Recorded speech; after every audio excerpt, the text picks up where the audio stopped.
Started. Welcome, everybody. My name is Mina Jane, and I'm the director of the Ashland Public Library in Massachusetts. We have an amazing conversation going to be happening today with Amina Akhtar and Sonali Dave. And as I said, my name is Mina Jane. We're all Indian women with different and interesting backgrounds, and we are going to be talking about Amina's new book, oh my gosh, Almost Surely Dead, and Sonali's many books, including her most recent Life and Other Inconveniences. No, that's Kristen Higgins. I would love for that to be true. This one is Lies and Other Love Languages. I knew it started with an L. Okay, I went back to the thing. As you can tell, it's going to be very casual. I was going to hold up Vibrant Years. There we go. The Vibrant Years. Yeah. And as you might know, Amina's book has been picked as Mindy Kaling's Book of the Month in her imprint, and Sonali's book, The Vibrant Years, was Mindy's first pick back in October. So we have many, many things to talk about: books, Mindy, life, journey, whatever. And we are going to be having a Q&A after Sonali and Amina talk for a little while, so make sure you put your questions in the Q&A. I would like to thank the Friends of the Ashland Public Library who support all of our programming, and Amina and Sonali who let us share this program with other libraries in Massachusetts and in the area. And because I think when libraries work together, we're like magic, we always have a good time. So I'm going to hand it over to Sonali and Amina to go ahead and start talking about their books and whatever they want to talk about.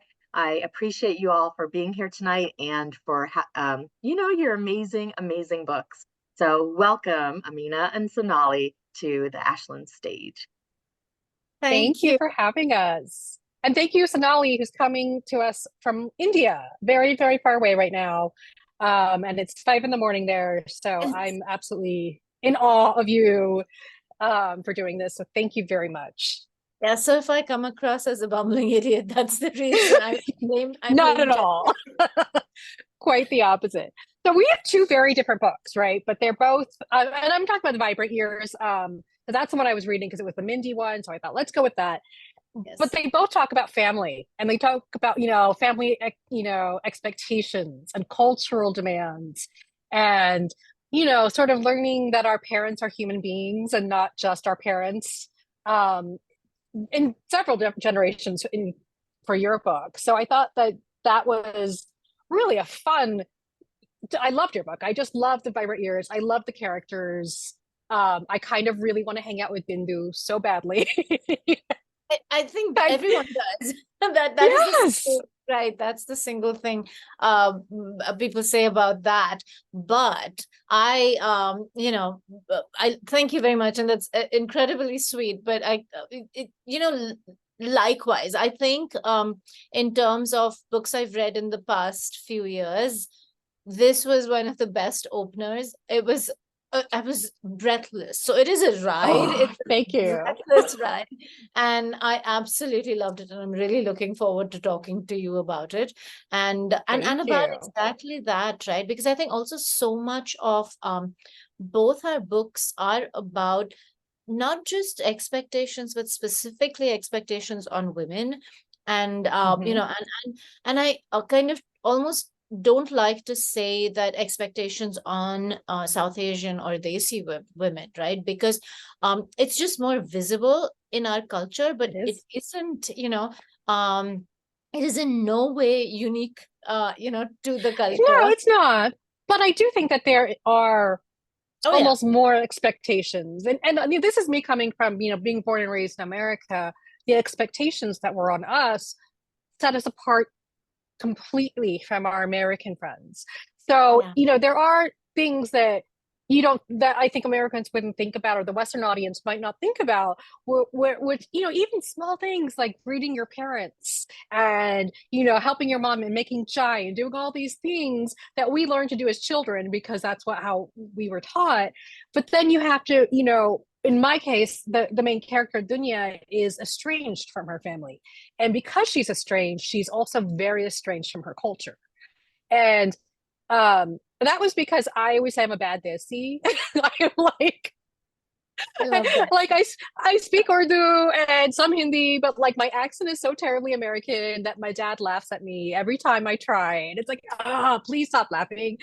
But I feel like, those of us who grew up here had to deal with assimilation issues. And, Mina and I were talking about this before it started.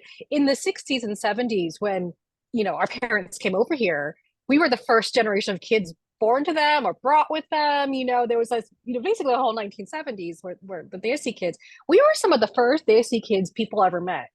And it was so bizarre because people would be like, your teachers would be like, do you speak English? And you're like, yes. What? So there was so much like feeling cut off at some point. And so I wanted my character to have that sense of being an outsider in her own culture and in the broader world. And what that does is it makes you a stranger to yourself. And I think, yes. That journey of coming into your own, you cannot be okay with the people, because so much of this theme is being okay with who your parents are and seeing them as human beings and putting that whole thing in their behavior in context. Yes. And I think that you cannot become okay with that until you figure out a way to be okay with you, and you figure out a way to really kind of reconcile all those little like micro experiences that hit completely different as children. So it's really the interesting thing, as you can tell with the accents, is that I grew up in India. And I moved as a young adult. So I was 23 when I moved for grad school and then got married. And, now I've lived in America longer than I have and I have adult children. So my kids are 24 and 22. So, but I visited growing up regularly for summers because my cousins grew up here, and my dad's brother moved here in the 60s. In the summers too. It was Columbus, Ohio. It was okay. Okay. So beats India in the summer, yeah. It's oh my goodness, tell me about it. It's let's not digress because I could go on. It's 95 degrees in February in Bangalore, but lovely evenings. Again, I digress. Coming back to so again, the whole world that our generation, when the parents moved, it was a world that was it's hard to understand today or to remember how cut off that was, right? You came here and then you went back if you were lucky, like if you had the money to go, because it was so expensive, right? You didn't.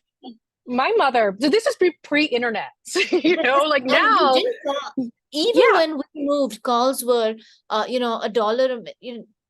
Oh God, you had to call between certain hours. You had to call after like 9 p.m. But my mother, every time we moved to a new city, and my father was doing residency, so we were always moving every year or two, she would go through the white pages. And for anyone who's very young who doesn't know what that is, it's a big phone book, okay? You got the yellow pages for business and white for people, and she would find every Desi name and she would cold call them and just say, "Hi, I just moved here. We're Desi. Let's have chai." Wow. Literally every time. And it was like, I always thought, that is insane. What are you doing? But how else are you supposed to meet people, right? Exactly. And it's such a different world. So it's really hard today to kind of wrap your head around how, so in my books, I make kind of a lot of it is that too, right? Raising the experience of, so it's so funny that between you and me, the point I was trying to make is the lens. Your lens is looking from the American child to the immigrant parent, and my lens, especially in earlier books, is the person who moves. It's the dislocation, it's the assimilation, and now more and more, and I think middle books, the experience of having children here. And that was the point I was getting to. The thing when I was raising my kids was I was very aware, because I had cousins and friends who had been born and raised here and kind of had had a vicarious experience. Right. The thing very conscious of was the fact that my children, the feeling of being, when I came here, I was a fully formed adult, right? I knew who I was, as your parents did. And so we brought with us the shield and the armor of when someone othered you, how to deal with that. Whereas when my children, were born, from that moment, and the first day in preschool is when that starts, before you have the chance to build the shell or know how to deal with it. And the way it lands on you as a human being, completely different, right? So raising them, I knew that was an experience I would never have. So I had to give them that grace and that space that I will never have the experience of being othered we're all othered in the little ways, Right. and awkward in the little ways. But I always explain it like for kids who grew up here, I call it the ABCD generation, right? We are the American-born confused Desis. We don't know where we fit in. We have a foot in the Desi world and a foot in America, and we have to kind of balance it. And some people balance it really well. Like my cousins, they're amazing. They all have Desi spouses and kids. Whereas us, we were not. We didn't balance it well. We wanted to be rock stars. Me and my brother, we were, the wild kids. We were the kids, the aunties at the Desi parties were like, no. My kids, those kids, yeah. So. But it's good. I feel like it's good for them to express themselves. Yeah, but it is. I do like that there's, coming from two different perspectives, but also it really just shows that we're not a monolith. We all have very different perspectives and different, backgrounds and cultures and religions. And it's really, I think, important for the Western audience to realize, okay, just saying somebody's South Asian, it doesn't tell you enough, there are very specific cultures within that group. Exactly. I mean, it's worlds apart, and yet there is this oneness, it's kind of a metaphor for hence the term Desi is our people. Our people. So I always see it as I think it translates really well to like the entire human experience, right? I mean, each one of us is such an individual, and yet we're all one, right? And so there is that exact thing but the thing I love, and it's your debut, right? This one. And no, this is my third book. This is your third book. Well, that's my it's 5 a.m. over there. It's okay. But my point was that I absolutely love the fact that there's, if we started to now count off, how many American Desis are writing books in commercial fiction, not just literary. I'll take more than my two hands to count it's us. Right? Yeah. My toes. And like when I was in high school, when I wanted to write, I always wanted to write. So I went into journalism because, my parents said, if you're not going to be a doctor, find a way to pay your bills. I said, fine. Yeah.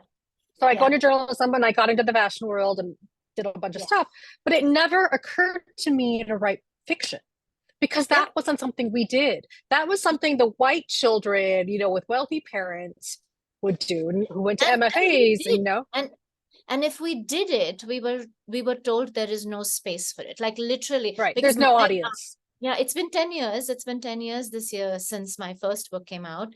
And so that makes it about 12 years since I sold my first book. And I mean, I couldn't tell you the difference, right? So, but the whole, I think the important thing with that for me is that when there's like, you're the one book, on the shelves, or you're one of three, then every time you're read, you're supposed to represent the entire, 1 billion no pressure. Yeah, no pressure. I mean, it's absurd. But there is that pressure because you want to show people being real. And I like writing people being terrible, like especially the aunties, because aunties are your first bullies in life, But I also don't want to give anyone ammunition from outside the culture to tear us down. So you have to walk a very fine line. Yeah, it's a balance, and it's so challenging.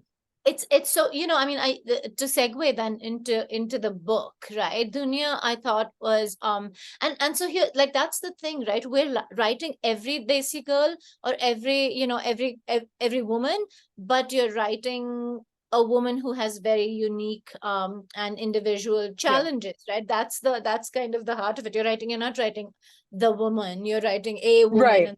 Particular one, and Dunya definitely. I mean, I love I love the metaphor again of using your world building and this whole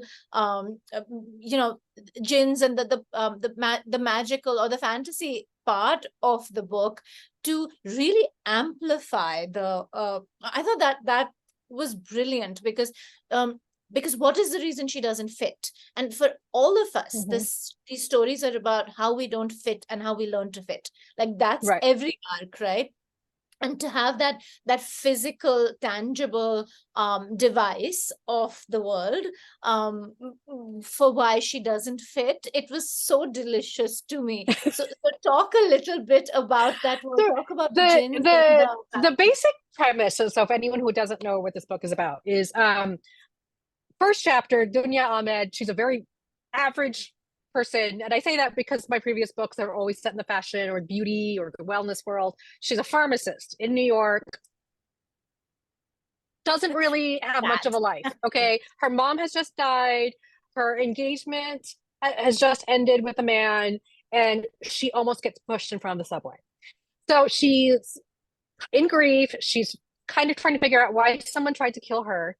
And it's told in 3 timelines. So it's told in this timeline where more and more people keep trying to kill her, and she doesn't understand why. And then it's told there's a podcast in the future with 2 very clueless white women who are trying to find her.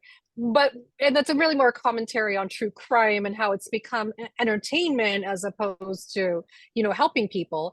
And then there's Dunya when she's 5 years old. And when she's 5, we learn that her father has passed away, but before he died, he would tell her stories about jinn. And those stories came from my father, because my father's family is Sufi. There were jinn in the house. Like there were jinn. I don't know about Indian culture, but in Pakistan, everyone I know believes in jinn. Like they're 100% real. My father would tell us stories about them when I was like 2 or 3 years old. So I always grew up knowing about jinn, and I decided I really just want to write a book about it because there weren't a lot of people from our culture writing about it. There were books by white authors writing about jinn. And it was like, well, and there weren't that many, there still aren't that many books about, from African authors or Middle Eastern authors, because it spans the globe, this entity, this belief in them. So I really just wanted it to be, these are our stories, and I want to share it with people, and I want people to get as scared of them as I used to be. And as my mother was, hence the mom in this book is always very terrified of the whole thing. Because jinn to me and the supernatural is just it's such a part of life. It's like every day. Yeah. Like I'll be talking to a cousin and somebody will say, oh, did you know our grandparents are haunting the house? And I'm like, oh, okay. It's normal. It's not even like a big deal. As one does, they're dehaunting a house. I would do something else out of my afterlife, but hey, whatever makes people happy,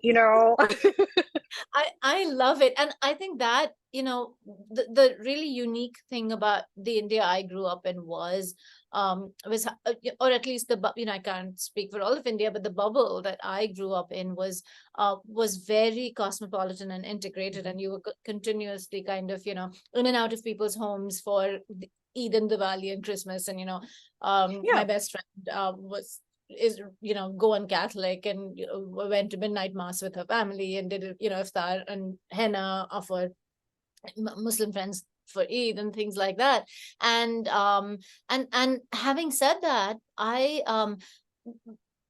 think all I know about jinn is from Hindi movies, and of course everyone's favorite Aladdin, or Aladdin. That is where the term genies comes from. Yes. Yeah. I know. I'm the same way. I knew the stories, but I didn't know the research or the scholarly. So I started digging. I was like, okay, I need to know more, right? Because I wanted to get it right. Not that there's a wrong way to do it, because these are, our folklore, but I wanted to make sure. Yeah. So I started doing all the research, reading the academic books, which is where Zabir came in. The main character was, I was just going to say, romantic-ish interest, because I wanted a character who would explain ish. I'm not good at romance. You are. That's your job. But I will say that's why I never married. I'm terrible at it. This is the reason that I'm that's my issue with the book. Actually, I loved Zabir, of course, but I write romance, and this is my thing. So I'm like, male And I don't do protagonist happily shows ever up. after. I don't do happily ever after in my books. I but never come do. on. I know, and I might one time. You never know. I'm always open, but like I always try to be like, what is the most realistic ending for this? And in this case, I'm not going to spoil it, but I have had people who love the ending, and I have people who absolutely hate it, and it's like, well, that's fair.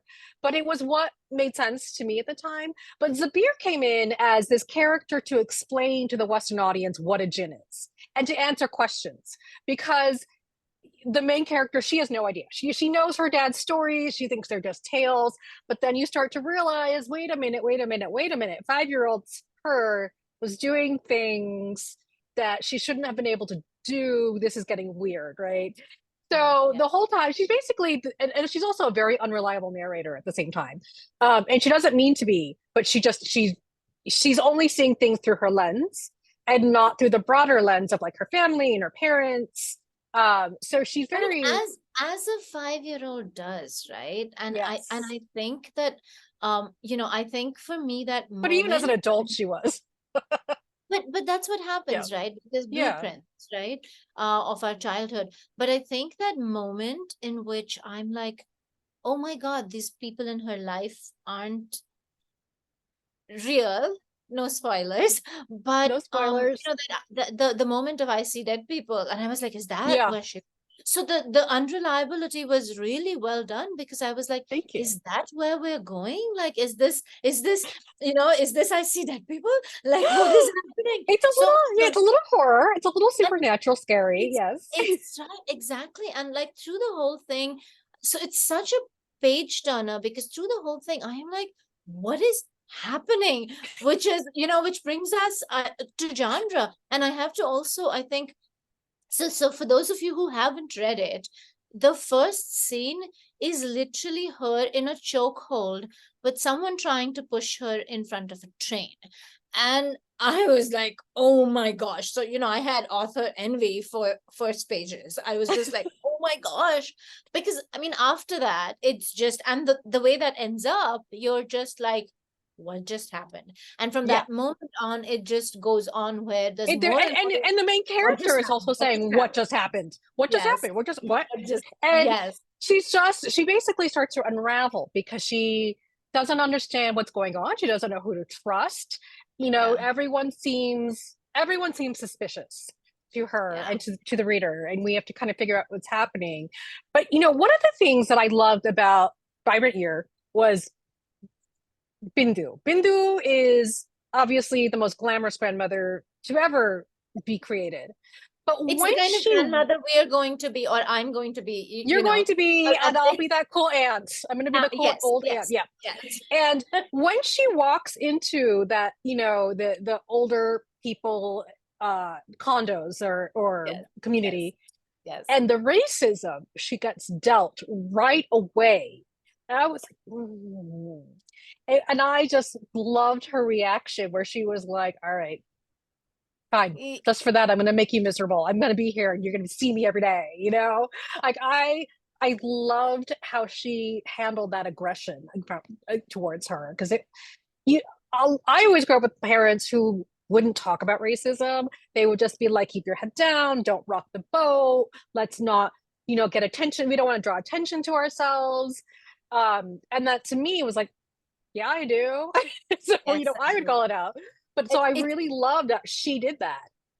Thanks. I love that.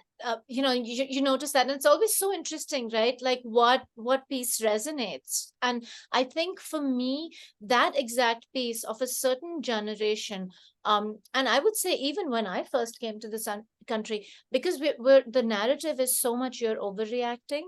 As a woman, as an immigrant, that's the tool, is your overreaction. So this is the you problem. Not a big deal. Right. No, and that's been it until recent. Absolutely. That I'm saying, even up to like 10 years ago, if there was an issue like that, you'd be told you're overreacting. And the point then, what that does is it makes it a you problem, right? Yeah. And so much, I think, also of Indian culture is that you deal with it, like internalize it or rationalize it or do whatever. So automatically our brains start to do, they said that. So I wanted to keep that scene really subtle, and without missing the point, where it was like, is this really happening? Like, do I think they're giving this woman, more, like, what is happening here? And I love that Bindu is the kind of person who listens to her discomfort. Like, she has, because she starts out life not being allowed to listen to her, and her whole thing is what girls are allowed to do and not allowed to do as a young person, right? Because she is this woman who, in the 60s, growing up, being young in the 60s in India, in this really conservative home, is is comfortable in her sexuality, thinks of herself as a full which human being. To me was shocking, because we didn't even talk about sex in our house, like, but you brought up a really good point. Like, my mother always said she went from her father's house to my father's house. There was no finding herself, there was no independence, there was no time when she wasn't beholden of some sort to a man, because that's the culture and that's the era she was raised. So to her, I ended up being more like Gully, right? Am I saying it right? Is it Gully? It's Gully, and yes. I was, kind of wild, shaved my head, did whatever I want, and she thought it was hilarious. Not at first, it grew on her, because I was just being whatever I wanted to be, and she never got to do that. So when I'm reading your book, it was just like, oh, it just reminded me so much. And I wish that the generation before us had that freedom to do whatever they wanted, and to be Bindu and to like live. I also like that little microaggression of Gully's ex not getting her name right. After dating, and still wouldn't get her name right. Like, oh man. Yeah, we've been there. And it's, and now, I mean, raising kids, and even more, like, I have grandkids, because I have nieces and nephews who have, and it is fabulous to see, right? It is so great to see that they will stop and call you out on things. Yep. And I just kind of love that. My kids immediately were, but we were the opposite. Like, in our home, it was always like, Mom, everything is not a TED Talk. And so I had to kind of tell them, which is then a factor of exactly that. Like, when they went to school, they wanted to be as undifferent as possible. And so to get them, without being the carry a flag everywhere, without that, it's okay to say, don't call my lunch names. It's okay to say, but that if they smells, what are you eating?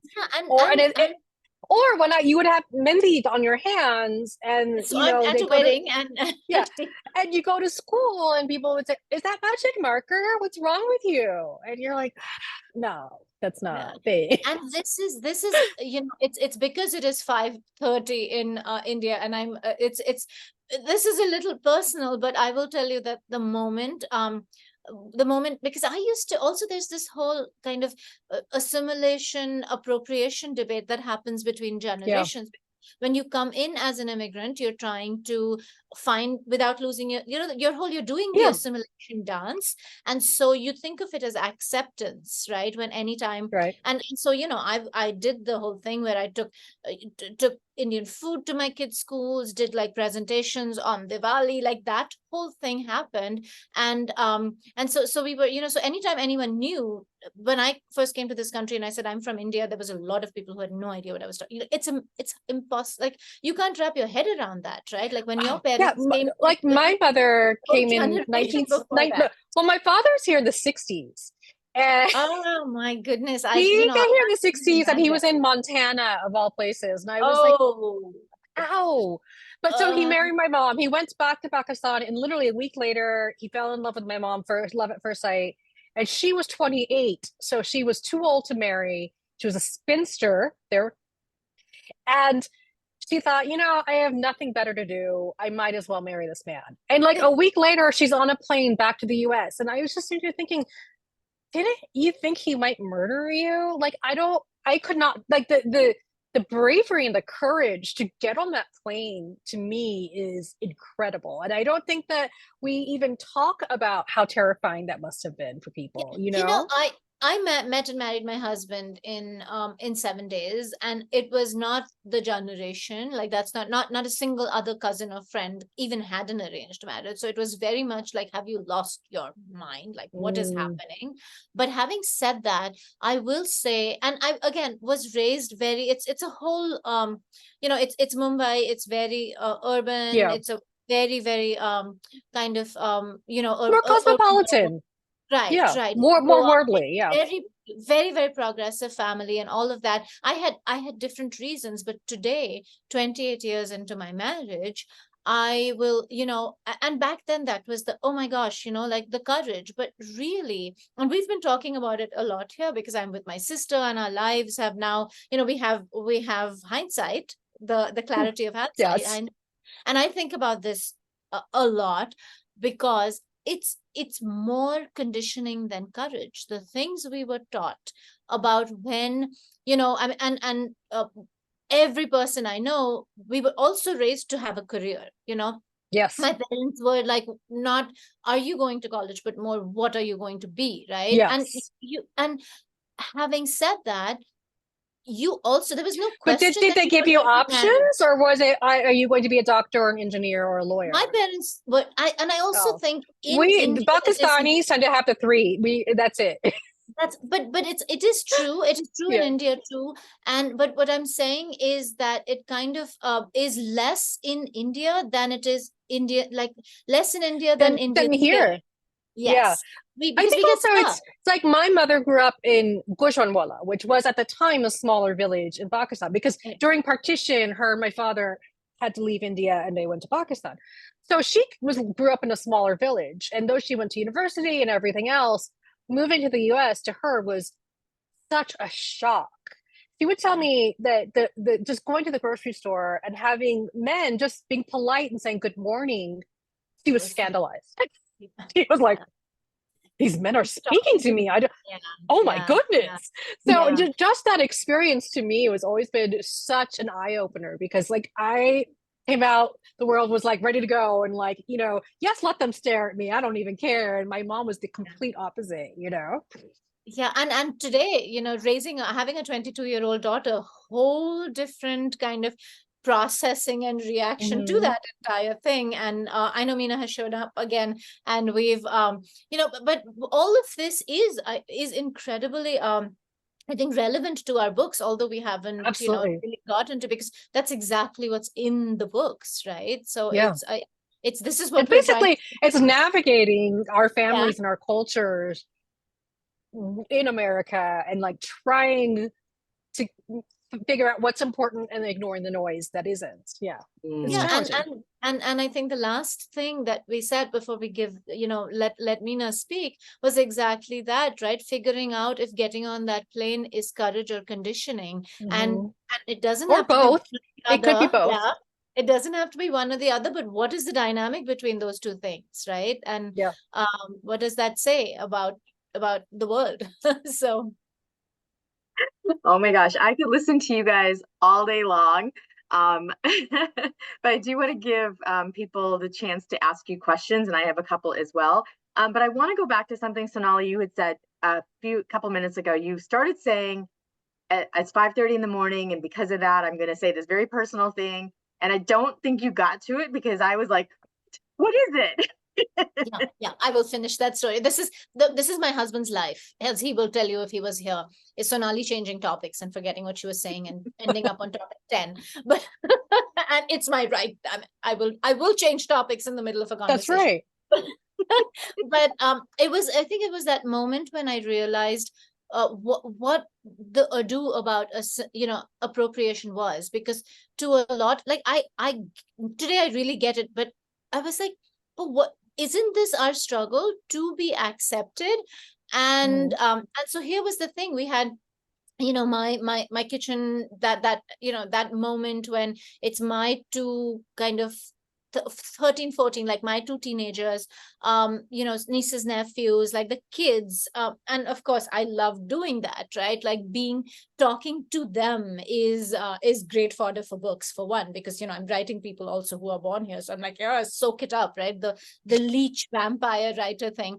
But we're talking and so then they start talking about the whole, I took lunch and kind of what the reaction was. My son brought tapioca hash, sabudana khichdi to school one day, because after middle school, he never took an Indian, or at the end of elementary school, he just never took, anything but a sandwich from home to school. And I mean, what a loss, right? But I was not the mother who, I was like, whatever helps, so I didn't push it, but it was a loss. To me. But the moment, and many years later, after he was an adult, is when I realized that he had tapioca in his lunch. And that entire year, it was how Mihir brought worm eggs to school, and how Mihir eats worm eggs in his home, and so he never again, right? And so they're talking about these stories, and then they start talking about henna, and they're like, and now whatever, like Rachel, okay, Rachel will walk in with henna, and everybody's like, oh my gosh, that's so pretty. And I, in all my ignorance, and said, yet Rachel used to make fun of them for wearing it. And that's the, and you know, and I said, big. And I said, but didn't they do the same thing when you walked in with henna? And in one voice, I had 5 teenagers sitting around the kitchen island. One voice, they went, no. And that no was everything. And I'm like, now I get it. It just completely, I was like, okay. And I come in as the child who grew up with all of this. And my mother, she loved people wanting her food. She loved people who wanted to talk about the clothing, anything they see. She was like, welcome, come, she will teach you the language. But my experience was the other kids making fun of these things, making fun of your lunch, making fun of your accent, making fun of your parents' accent, making, all of the fun of the henna. So you start to hate those things because you feel like a big giant loser, to be honest. And then as you grow up, and then and as you grow up, and all of a sudden India is very cool, and being Desi is cool with these, people getting henna, the white ladies, and it's like, oh, this was so not the response you guys gave to us when we were doing it, but okay. So I think it's complicated. It is very complicated. It's gentrification of an entire culture, right? Yeah. Which is right. That balance between what is okay for us, anyways, I'm not even gonna go into it. Okay, your books both all sound amazing, and I think there's a lot of interest in knowing what does it feel like to be picked by Mindy. So I am going to go to you, Sonali, first, because you were her first pick. You were first. Yes. And so how was that process? Did they call you? Did you get an email? I saw you on, I think, the Drew Barrymore show with her. Yes. So was there like a whole thing, the whole month? What happened?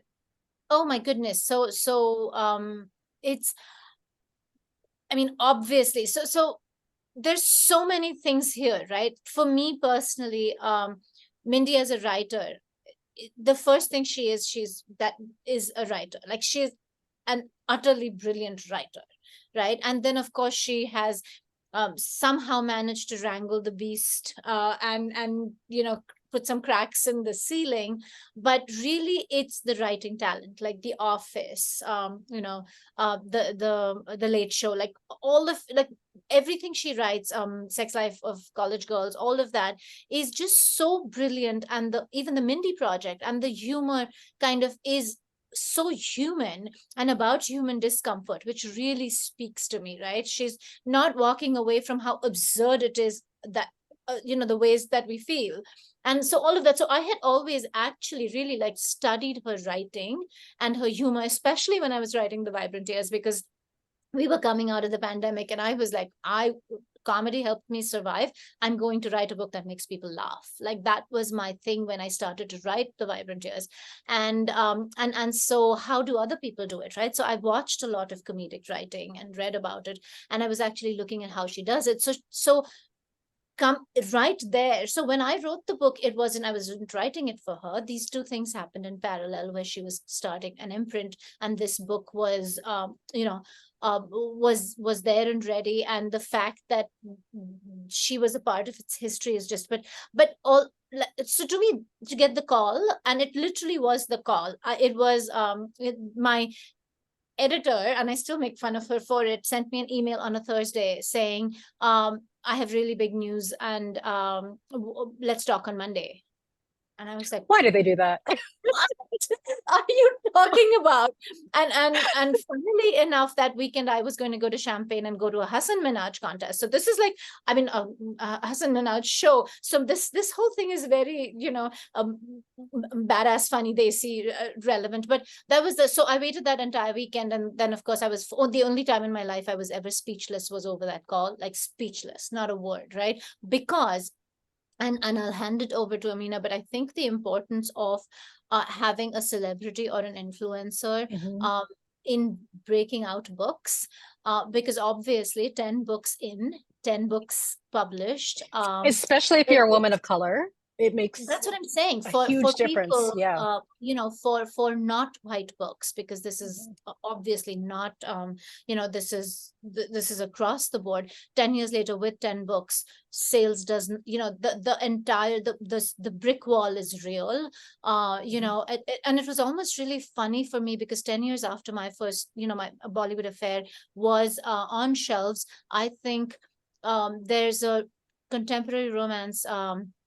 Oh my God, Say You'll Be Mine, Nina Kumar, that actually hit a list in print 10 years later, and many, many, many authors writing many, many books. So the sales conundrum is real. And we had literally come to a place, because that end of it is important, right? I write the books I want to write, but if the sales numbers and people embracing it, and people not thinking, I've read one Desi book and I'm good across all diversity, right? I've done my duty, and like check, we're done. It's about the check mark and all of that. So for us to break that, to not be told, oh, but books of color don't sell, is to break that has been at least like it's a 200-year long journey, so the 10 years is a blip, but it literally is where a celebrity showing up in that equation had the promise of changing everything, right? And changes a lot. So there's that. There is the fact that if any big name was going to get behind my book, to have one who is somebody who has so actively been an influence, or who you admire so very much. So to me, the focus of this entire thing was kind of those things. And then the actual, because it was the launch, and to be picked as the launch, of course, is fantastic. But it's that time, that moment in time, so it's not about you, honey, a little bit of that. It's like but it is also about me, honey, right? So it was all those things. But that month was my Cinderella month when the book did come out. It was on Good Morning America. It was The View. It was Drew Barrymore got to be on, in New York, celebrated, see myself see The Vibrant Years in Times Square, all of that. So it was the most incredible experience. And that's basically it. I was going to say that you had an amazing haircut for the Drew Barrymore show. So was it different than whoever this? your stylist? No, it was short. It's now we need to Google that. Yeah. Yeah, you should. You looked amazing. So Amina, you were the fourth? I think the fourth. Mindy had read my first two books. And so my first two books, the first one was set in the fashion world, where I murdered everybody I used to work with, because who wouldn't? And then the second book is called Kismet, and it's about a Desi woman who moves to Sedona, Arizona, which is where I live, or I live near there. And she's navigating the white world of wellness out here, because it's very woo-woo, nice. Crystals, all that. And she's trying to just, find her place in the world. And Mindy had really liked that as well. And she, randomly would talk about it in magazines, which threw me because I was like, okay, cool. So I'm writing this book and I'm thinking this book is weird. Okay, yeah, I get it. I know. I'm so writing a weird book. And then my editor emailed me and said Mindy wants it for Mindy's book studio. I was like, you're joking. There's no way. This is a weird book. It's about gin. I don't know how it's gonna. Okay, sure. Like I just didn't believe it. I was like, you're playing a joke on me. But it's been amazing because I don't think that people understand the power and the change Mindy has done, not just in books, but growing up, there were no people like us on TV. None. In movies, they had white people in brown face. Okay. Like Short Circuit, that was not a Desi man. Like every time we saw a Desi on TV, and we still do this to this day out of habit, we would point and yell, Desi, because it was so rare. It was just like once in a blue moon, you would see one of us, right? Yeah. And Mindy has absolutely changed that game. And to me, that's amazing because like younger generations are going to grow up thinking, of course, it's normal we're on TV. They haven't seen it where the anomaly. So just the fact that she's done so much, and then she turns around and she's hit all these highs, and she's opening the door for other women of color, and like that to me is amazing. And I think it's a blueprint for how all of us should be. Like we all want to, if you are lucky enough to hit a level of success, open the door for other people, help others up the ladder, because it is not always easy for people to get to where you are. And I think, I come from the fashion world where they would kick that ladder down and not let anybody up. So this has just been such a refreshing change for me. So no, I'm floored. I think that I bow down to Mindy. I think the work she's doing is awesome. Even like her charity work, like her pancreatic cancer support. My mother had passed from pancreatic cancer, so I found out about the organization that Mindy talks about while we were dealing with that, and it helped so much. So there are things that she's done that have impacted a lot of us for the better, and I hope she knows that. I hope she knows that she's made, because it is challenging on her end. It's got to be really hard to be the one person who got through and is making these changes and is doing it. It's got to be really challenging. And so to me, I have nothing but gratitude for her, because I think she's just changed Hollywood, she's changed writing, she's changed so much that I love her. In all right. And to think that today, maybe for the past 5-10 years, everybody knows her name, right? But there's 20 years of work, of silent work behind that, of all the things that happen to everyone who starts out behind that. And then to bring the power of how to navigate that. I think that is so, just in terms of like larger commerce and the bigger picture, it's the fact that if you're never allowed success and if you're kept out, how do you grow those skills? And then having grown those skills and understood how to navigate this thing, to let it trickle down without losing it. And in today's world, you're all sitting on a knife's edge of, losing everything you've made in 1 second. And to navigate all that so everyone might benefit is, it's incredible. Yeah. So Sonali, I wanted to say one thing about your books is that I discovered you. Interestingly, I'm Indian. I should know you, right? I discovered you because Kristen Higgins and Susan Elizabeth Phillips and Robin Carr, all these white authors were talking about your amazing books. So I was like, I have got to read this. I can't even believe I don't know this. So how does it feel to have an Indian writer and influencer, do this thing for you, for us? The answer is in that question, right? Like just to think about that. And that's exactly what I was saying, that and I love Kristen and Susan Elizabeth Phillips and Robin Carr. Genuinely, we have 20 years of friendship today, right? They're mentors, they're friends. We send each other, children's and grandchildren's pictures. It's a friendship. It is no longer just. Having said that, when they succeed, they're going into a place where there was always space for them. right? Mhm. And so the space for them, and then also it isn't like there's no challenge, but there is space, right? And so that was exactly it, right? With Mindy, that's what I meant when I said navigating it, and like literally wedging yourself into that space.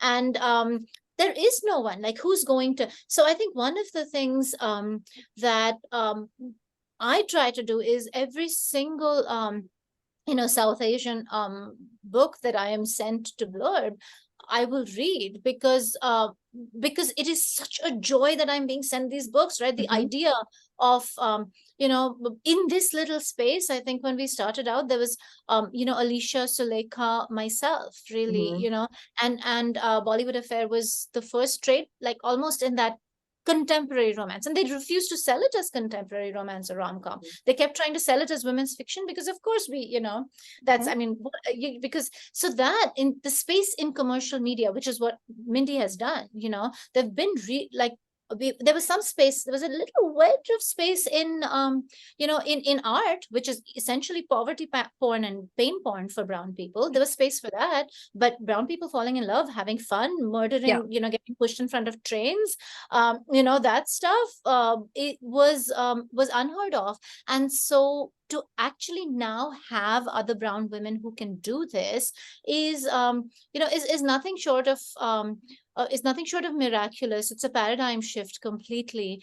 But it isn't a moment, right? Like I said, Mindy's been working for 20, 30 years, but hundreds of other brown artists and women have been. She's the face of this. She's you become the battering ram's head. But the battering ram matters because the head can't break through anything. And so all of that is so interesting. So I don't think it's like a what is the difference between those two feelings?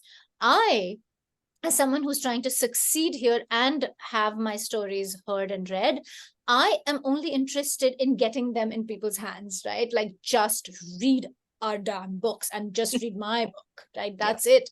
And from there, we'll go to all the other steps. But if I have written and you haven't read, then I have had the joy of writing, but really I want that, but I have that. I want the thing that I want readership and all of that. And these women helped. And in terms of that megaphone was no megaphone is more or less important, but to have to then be in a place to megaphone, which exemplifies where Mindy is today. It's humongous, because that just means more of that can happen. So the battering ram is working, so it's. I do love that both of your books, all of your books, express Indian joy. We talk about Black joy and Black lives and things like that, but Indian joy and the fact that people do get murdered and people do have sex and people, of course, because people don't talk about those in our own community. We have messy lives, just like everybody else. Exactly. But there was something picking up on what Sonali was talking about. There was always an era where they wanted trauma porn, from you if you were not white, or they wanted you to write the next namesake. And listen, Jump on the Theory is brilliant. It's been written. It's trauma porn. I don't want to write. Yeah. And, so to me, it was like, what am I supposed to write about? And for years, I had no idea. I was like, I have no idea what I want to write about, until I realized that I just wanted to murder people. And it was like, well, you know what? Let's do it. Let's kill people in these books, because I find, which is why I'm not a romance author, which is why I do thrillers.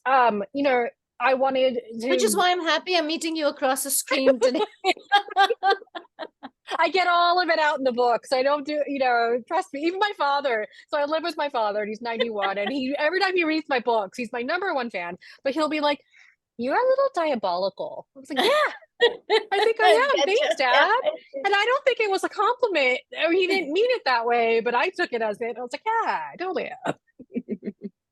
So what impact has this month had on you, Amina, since you have been wild? It's been wild. I didn't do TV, which was actually good, because I unfortunately have had long COVID since last year. So I've been a little too exhausted to do things, but I ended up getting a lot of press and a lot of attention, and and just readership. There are more people reading this book than have read my other books, and now they're reading the other books too. But it's opened the door to a whole new readership, who just, for whatever reason hadn't heard of me yet. And that's, I think, just the biggest draw to all of this is you can find your readers, finding your people.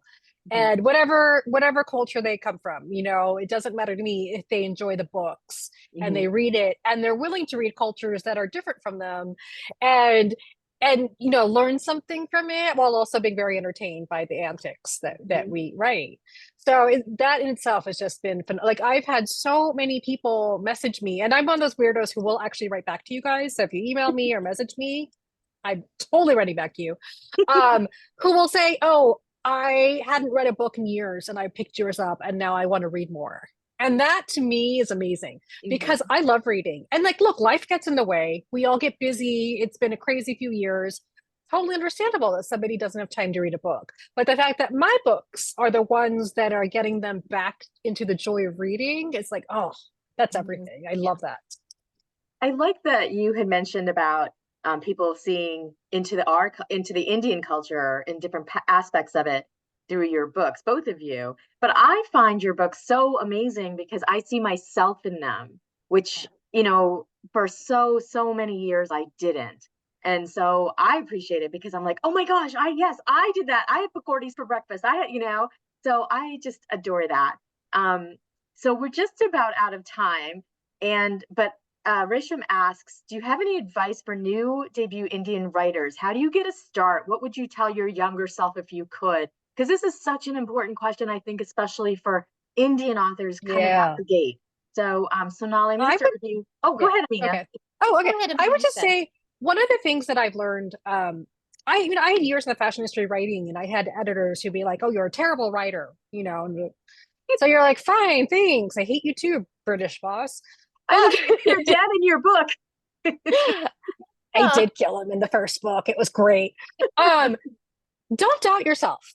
Honestly, writing is a very isolating experience. You're stuck there with the voice in your head telling you this is terrible. Ignore that voice. All right. It doesn't help you. Write what you want to write. It doesn't matter how terrible your first 10 drafts are. What matters is you get it down on paper, you get your ideas out there, and you can fix it and make it better. So don't let yourself stop you, because I think that fear and doubt are the dream killers. And you need to don't worry about what your mom is going to say or what your aunties are going to say if they read this book. Don't worry about that. Put that out of your mind. Write the book that you want to read and go from there. Love that. Sonali? Yeah, and I think now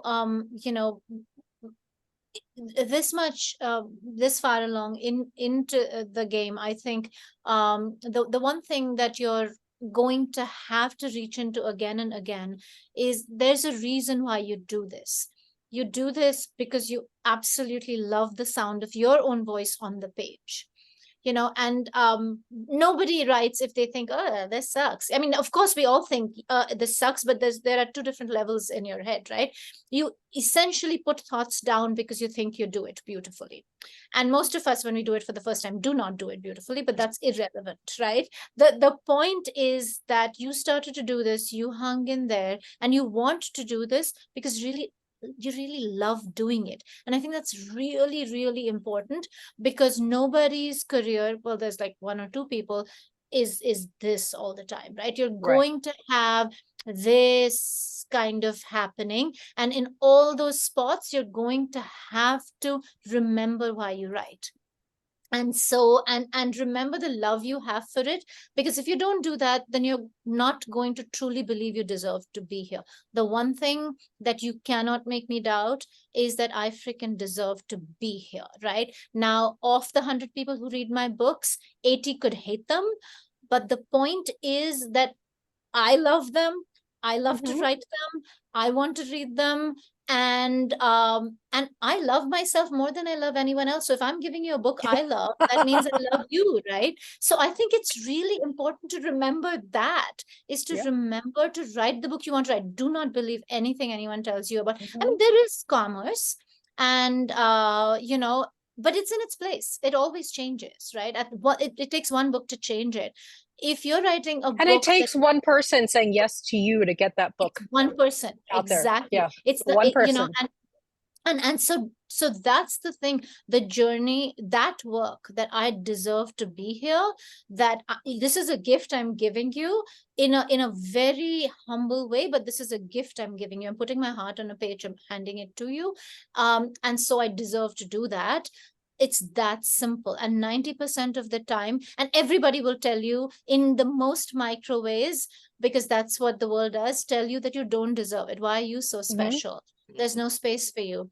And it's water, on a duck's back for me. It might impact me for a few hours, but more I question your so that to do the work of loving your work is incredibly important, and you will have to do it across your career. 200 books later, you will need that muscle. So start building that muscle from the beginning, which does not mean do not listen to edits, which does not mean any of those things. It simply means you want to make your book the best, which means you have to listen to criticism and understand it. But you have to understand that not every criticism is going to help you, right? Not every critique, because what one person likes, another person hates. So you have to make sure you have the right people who understand your voice, understand what you want on the page, understand your heart, and get those people around you who can read your work and give you the right feedback, because that makes a huge difference. Yeah, and do the work of understanding what you love yourself first, because how can you fight for something if you haven't figured out what you love? So, Sonali, I know you want to go back to sleep, but I have 2 more questions for you guys. One is, can you each recommend a book by a Desi author that you have loved that we can put on our TBR pile? There is one. How can you do one? I haven't read it yet, but I am obsessed with Amanda Jayatisa's. She's Sri Lankan. I don't know the politics. I don't know if we're counting Sri Lankans as Desi. I don't know. Brown. She did a really great book with a death at a weddings, and then she's just came out like last week, I think, with Island Witch, which is about Sri Lankan folklore. And so that is just right up my alley. I'm like, give me. So I have it. I just haven't had a chance to read it yet, but I am so I'm saving it for like a moment when I could just do nothing and read, because it looks so phenomenal. That's how I am with Nalini Singh too. I just take the day off. Oh yeah. You need to sometimes. And you never start a Nalini book at night if you like to sleep. So there's that. One is impossible, but I think the most recent one that I absolutely loved was Never Meant to Stay, which was Trisha Das, and it's set in New Delhi, so this is completely, but it is so modern, and it's classic rom-com, so it is delightful. Like, your heart will grow sizes, you will laugh, and you will just feel like you're part of something. And she's one of the most I think badass, lovable, soft, sharp heroine like I've read in a very, very long time. And I have to also say Partners in Crime, Alicia Rai, which is this romp, which is kind of like Hangover meets Indian matchmaking. So it's this romp across across Las Vegas, with ex lovers who are trying to not be killed by gangsters as they kind of find a treasure. And it's a heroine who is is basically a con, or comes from a family of cons. And so, talk about not a monolith. It's just delicious. And I could go on, and I will say, I have a ton of lists that I have, in all. So if you go on Insta, find me on social media, there's a lot of lists recommending like the best ever genre fun Desi books that you should and can read. But stuff is getting taking a page from Mindy. See, this is exactly what we need to be doing more, is like recommending other authors, especially Desi authors. I love it. That's right. That's right. Okay, Nina, you too. What you do is so great, right? Like to again, you have you have a blowhorn, foghorn, whatever. This Megaphone? is now. The megaphone. Megaphone. Thank you. Okay, right? See, it's the middle of the night. So, but Yeah. you have a megaphone, and libraries do Yeah. it, and librarians can Yeah. do so much, and all of that is so thank you. What you I do love is so librarians, especially right now. I feel like everybody needs to support libraries because what's happening in America to libraries and librarians is terrifying. So go help your library out. Thank you so much. I agree. Libraries are awesome, but They I are. also feel like, perfect matchup, authors and libraries working together. So last question, Sonali, what's up next for you? Lies and Other Love Languages just came out at the end of in November last year. Yeah. And my next novel comes out March 2025. And I'm finishing up with the end edits and proofs and copy edits of that. But it's basically the story of this this young woman who finds who goes off on her engagement trip by herself because her fancy doctor husband cancels or fiance cancels for the third time, and she goes by herself and finds a ring on the a lost ring on the streets of New York, and gets obsessed with finding the owner, and then unravels this whole kind of love story. And so it's part epistolary and part kind of finding oneself, and so she basically, in the pursuit of this ring, ends up finding herself. And there's a lot of what we talked about very actively, because I think I often write Indian families who people are like, are you guys really like that? And I'm like, ask me that again.